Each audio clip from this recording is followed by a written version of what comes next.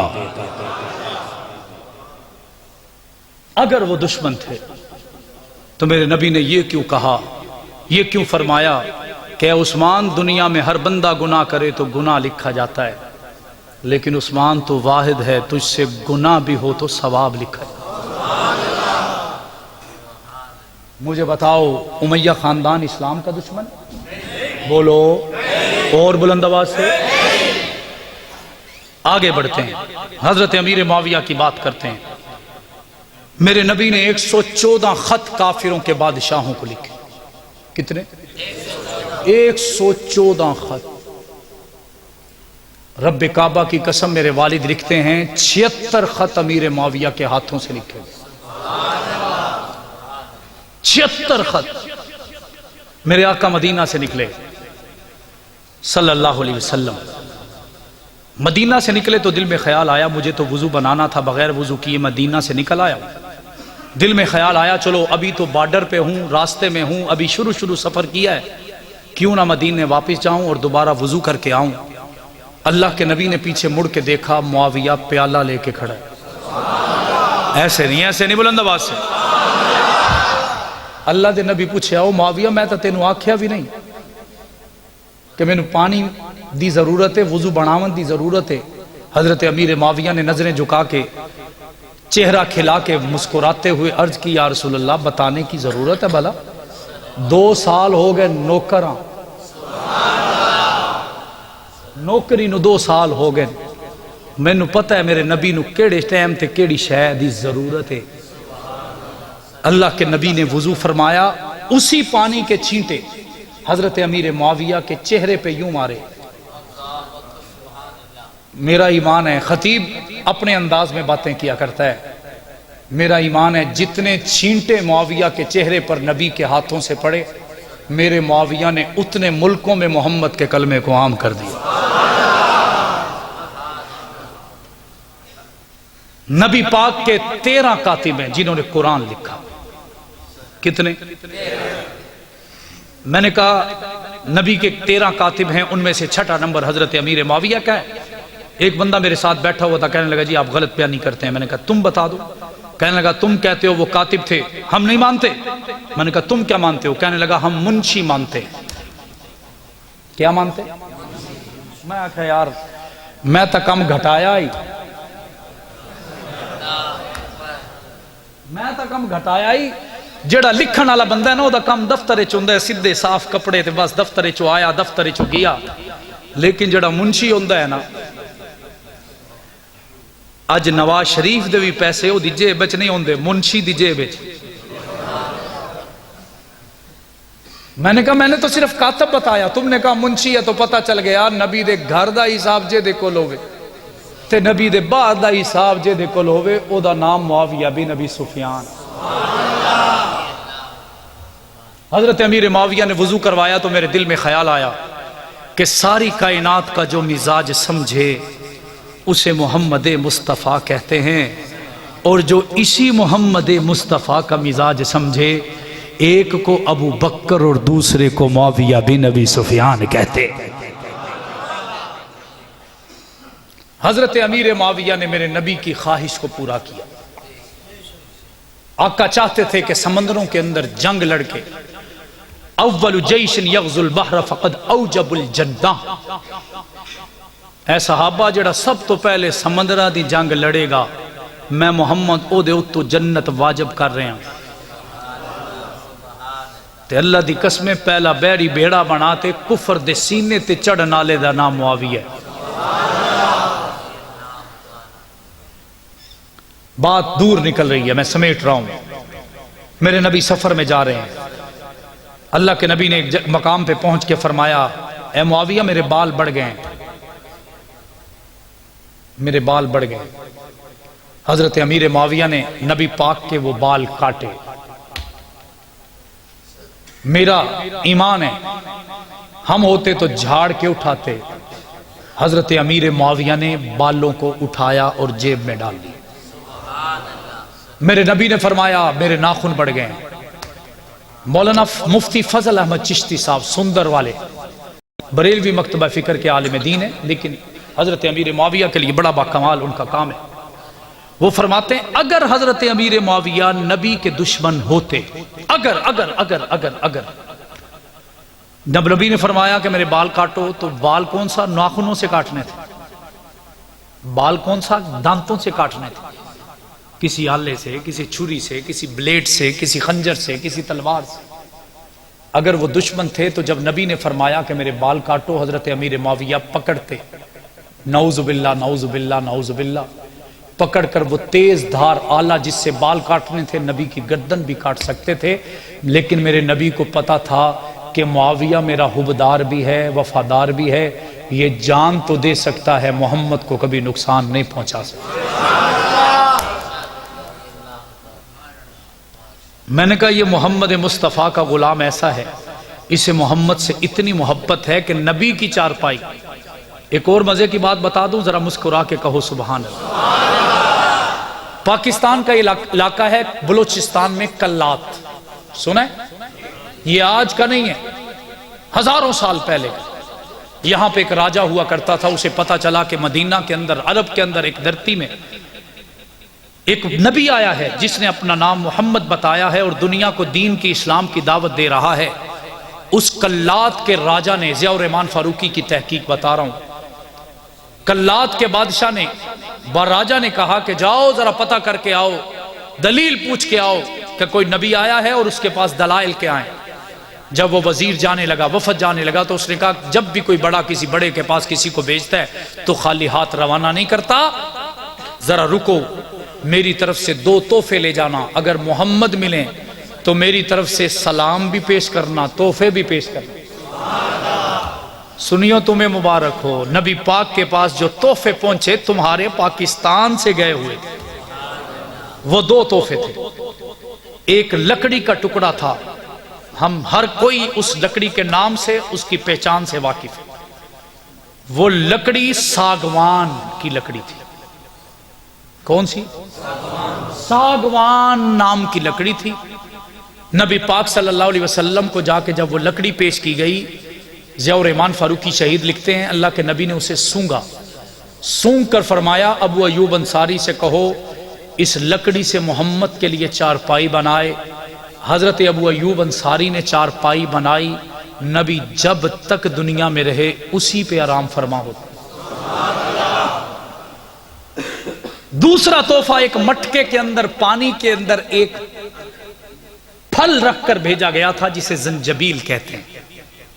زنجبیل، نبی پاک نے اس پھل کو لیا اور اپنی دونوں داڑوں کے نیچے رکھ کر چبایا اور چبا کر فرمایا اے صحابہ یہ زنجبیل بہت سی بیماریوں میں شفا کا کام کرتی ہے۔ آج ہمارے ریڈی پہ جا کے ہمیں نہیں پتا زنجبیل کا ہے تو 100 میں سے 5% لوگوں کو خبر آئی ہے کیا ہوتا ہے۔ یہ لڑکے ہر ریڈی پہ جا کے ہم لڑتے ہیں یار وی گھٹ کر لیں۔ اس زنجبیل کو اردو پنجابی زبان میں ادرک کہا جاتا ہے۔ آج پلے بات مان لو، آج کے بعد جب بھی ادرک کھانے میں، کاوے میں، کسی بھی چیز میں استعمال کرنا ہے، نیت یہ فرمانی ہے کہ اسے میرے محمد نے چبایا تھا۔ میرے نبی کے پاس پہنچی، عنوان میرا یہ نہیں تھا، میرے نبی اسی چارپائی پہ سوتے رہے۔ جب سیدنا صدیق اکبر کا زمانہ آیا، حضرت ابو بکر صدیق اسی چارپائی پہ سوتے رہے، جنازہ بھی اسی چارپائی سے اٹھا۔ حضرت عمر بھی اس چارپائی پہ سوتے رہے، جنازہ اسی چارپائی سے اٹھا۔ حضرت عثمان کا دور آیا تو اسی چارپائی پہ سوتے تھے، باغیوں نے حملہ کر دیا۔ اس سے کچھ عرصہ پہلے نبی کے سامان کو نیلام کیا گیا، بولیاں لگائی گئیں، کوئی معاملات ایسے ہوئے ہوں گے، اس طرف میں نہیں جا رہا۔ جب میرے نبی کی چارپائی کو نیلامی کے لیے پیش کیا گیا تو حضرت امیر معاویہ نے 12,000 درہم کے بدلے نبی کی اس چارپائی کو خریدا۔ مشیروں نے کہا جی 300 درہم جیاں کئی آ جاندیاں نے۔ حضرت امیر معاویہ نے مسکرا کے فرمایا تمہیں کس نے کہا ہے کہ میں نے چارپائی کی قیمت لگائی ہے؟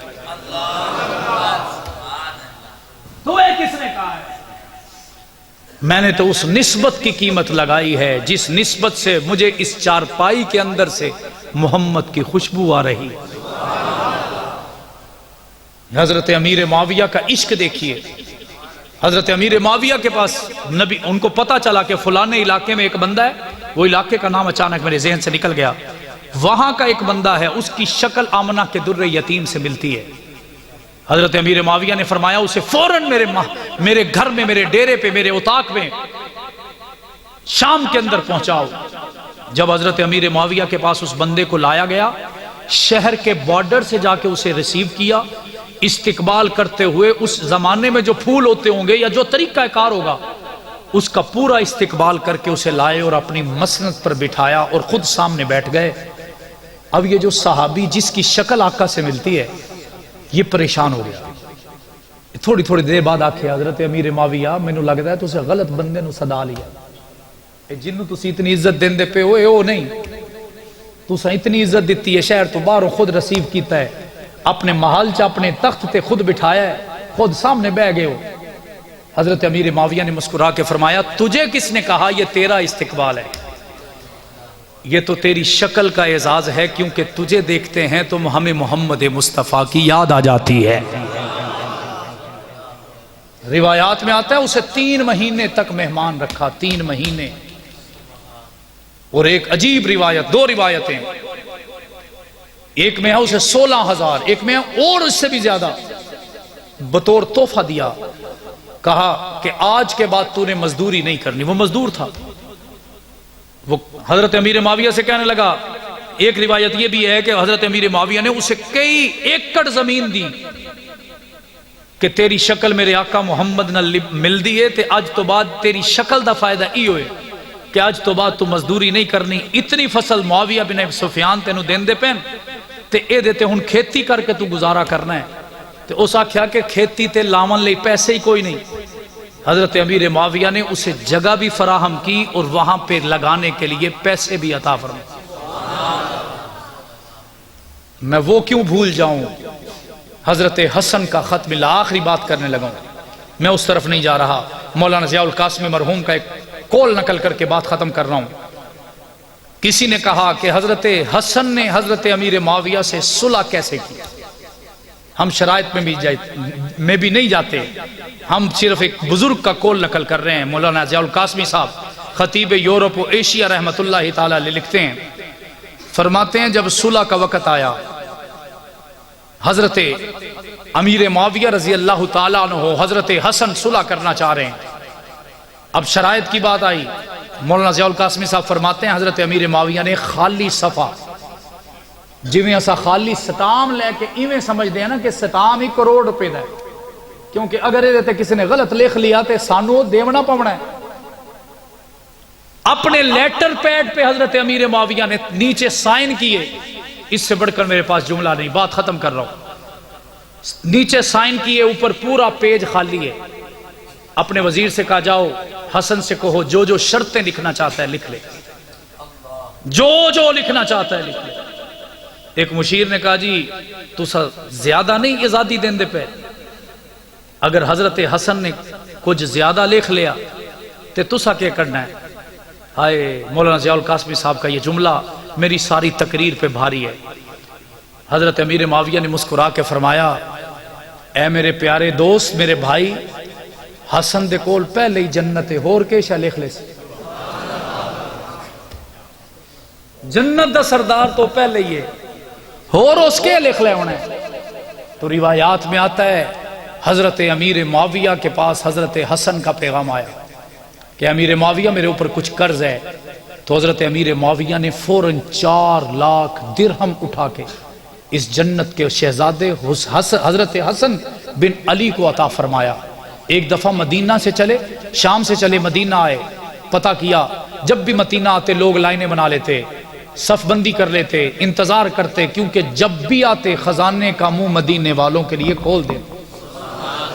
لوگوں نے پوچھا رہن دے تو سا شاہ میں چو تے آسانیاں مدینے والوں کر دیو.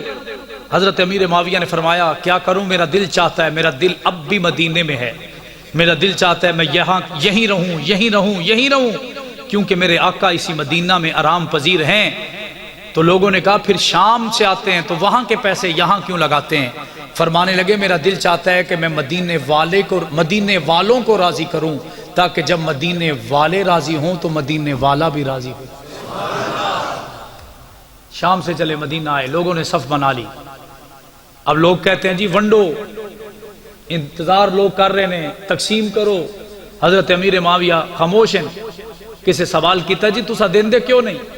حضرت امیر معاویہ نے مسکرا کے فرمایا میں ان کو کیسے دے دوں جن کے صدقے انہیں میں دیتا تھا، آج میرا حسین نظر نہیں آ رہا،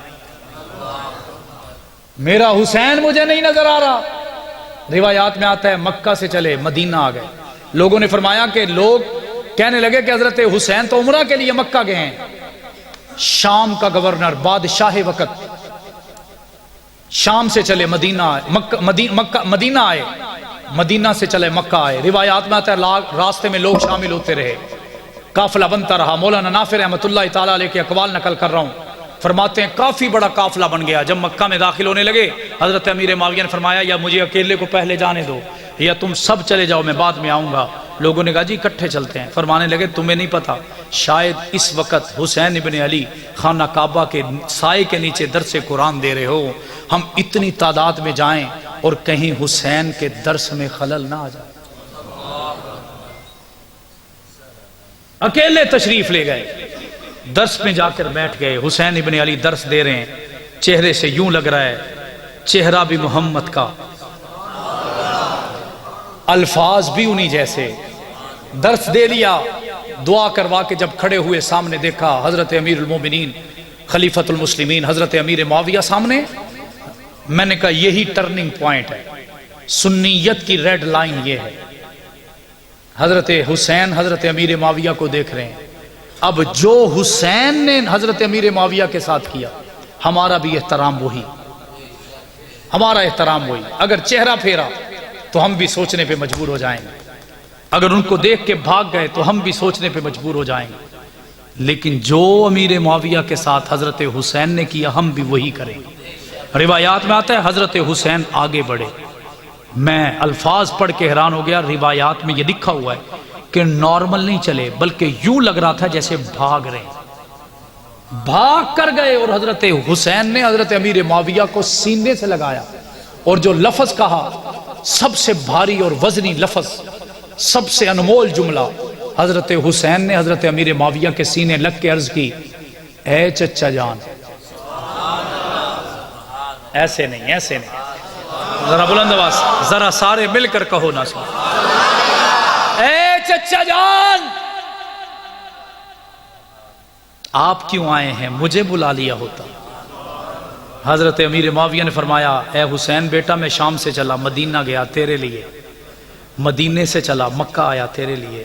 میں نے کہا آج حکمران تو حکمران، ہمارا کوئی کونسلر بھی اتنا ڈاؤن ٹو ارتھ نہیں جا سکتا، اتنا عاجز نہیں ہو سکتا۔ حضرت امیر معاویہ نے حضرت حسین ابن علی سے فرمایا کہ میں مدینہ سے چلا مکہ آیا تیرے لیے، چچا جان حکم فرمائے۔ حضرت امیر معاویہ نے فرمایا نہیں، آج حکم کرنے نہیں آیا بلکہ تیرے چہرے کا دیدار کرنے آیا ہوں۔ 2 لاکھ درہم، 2 لاکھ درہم۔ میں کیا آج 20 روپیے کسے نو نہ دئیے۔ کتنے لوگ ہیں جو بھوکے اور پیاسے دنیا سے چلے گئے۔